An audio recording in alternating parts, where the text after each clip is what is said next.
Among all the questions a human being can ask, there is hardly one more fundamental than who am I?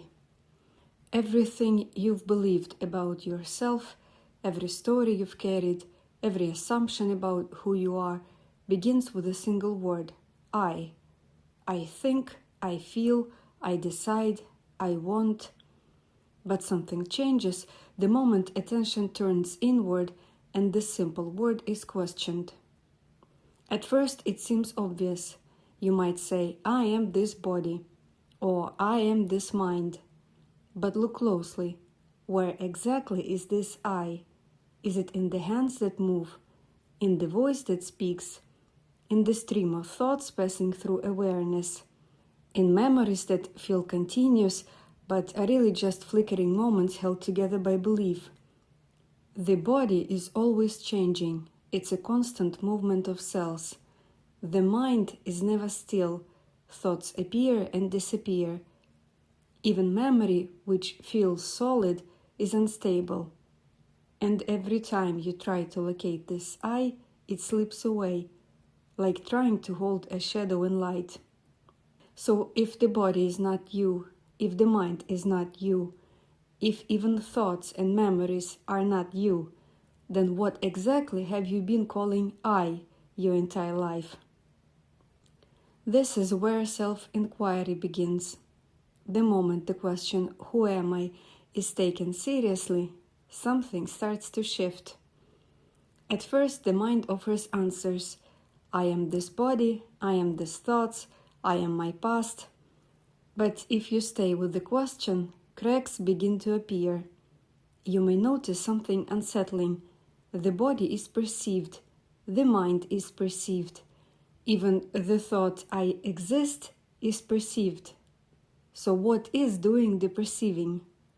And here, everything you thought you knew starts to loosen. If you stay with this inquiry long enough, you may realize something quietly shocking. The I you've always believed in has never actually existed. The personal self, the ego, is remarkably skilled at disguise. It attaches itself to thoughts, emotions, roles, and experiences, weaving a story of individuality.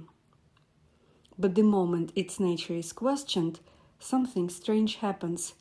It begins to unravel. What you assumed was you, separate, limited, contained, reveals itself as a thought claiming ownership. This is my life, these are my problems, this is happening to me. But it's only a mental construct, an idea attached to the body and the mind. This is the power of self-inquiry. It doesn't give you a new identity, it removes a false one. It doesn't replace one belief with another, it goes straight to the root. And when it does, the illusion begins to collapse. At first, the mind resists. It panics, it tries to hold on to something, a sense of identity, a sense of control. But the deeper the inquiry goes, the clearer it becomes. There was never anything solid to hold on to. As inquiry deepens, something shifts. The personal I, the one tied to a name, a story, a set of beliefs, falls away. And yet something remains. Not emptiness, not a void, something alive, something quiet, something undeniable. Not a thought, not a feeling, not a belief, just a simple sense of being. I am.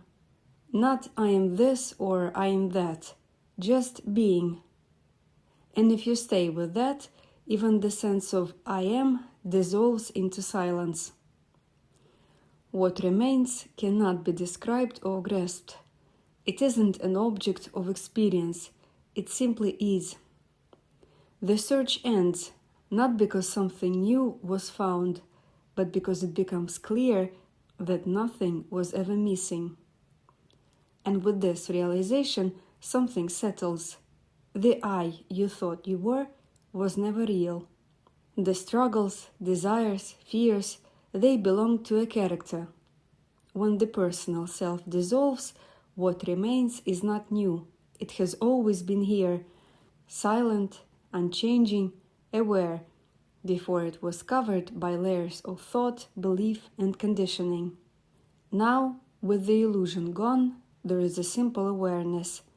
This is what you are, not as a personality, not as a name, not as a story, but as presence itself.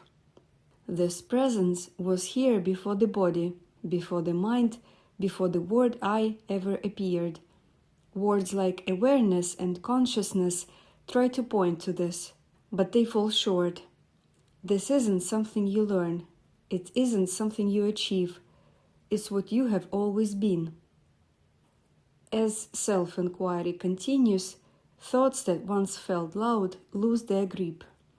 Emotions that once pulled you under soften. The stories you told yourself about who you are begin to dissolve, because each of them was tied to a personal I, and when that I is seen clearly as just a thought, its power fades. What remains is not emptiness, it is quiet presence, awareness watching itself, free from identity, free from effort. This presence does not come and go. It is not a temporary state. It is not something you enter. It is the ground of everything. Whether you think or not, whether you are joyful or tired, awake or asleep, it remains, always. It is not inside you, it is you. Some call this liberation, others call it nirvana or the absolute. But in truth, it has no name, because it is not something you reach, it is what you already are. For many, this realization feels both freeing and unsettling. The mind is used to being someone, to having a story, a sense of control, so when the personal self begins to dissolve, fear can arise. If I am not this body, this mind, this story, then who am I? But this fear is another trick of the mind. Nothing real is being lost, only something that was never there is being seen through. Another common trap is turning this into an idea. Hearing you are awareness and trying to understand it intellectually. But this isn't a concept to believe in, it's not something to grasp, it's something to notice. There is also a temptation to turn inquiry into a mental exercise, repeating who am I like a mantra, waiting for an answer. But this question isn't meant to produce an answer. It's meant to dissolve every assumption you've ever held. Because when all assumptions fall away, what remains is undeniable. Unlike other questions, who am I doesn't seek knowledge about the world. It turns attention back to the one who is asking. It isn't answered with words. It ends the one who was asking. When the false self is seen through, the search ends, the struggle ends, the suffering born from separation fades. What remains is not nothing, it is everything, whole, undivided, free. There was never a separate self. The one who was seeking enlightenment, the one who believed they needed to be liberated, was part of the illusion. And without that illusion, what remains is truth beyond form, beyond mind, beyond the need to define it. This isn't just another idea. Once it's seen, there is no going back. So now your turn. When a thought appears, ask, who is thinking this? An answer may arise, I am. Ask again, who is this I? Don't answer, just look. And if you look closely, you may notice that this I is only a thought. There is no one behind it. Don't simply listen to these words. Don't think about them. Close your eyes. Feel what is already here. And notice the awareness that is present right now. Because that awareness is you. It always has been. Nothing to reach, nothing to become, no final step. Just this, right now.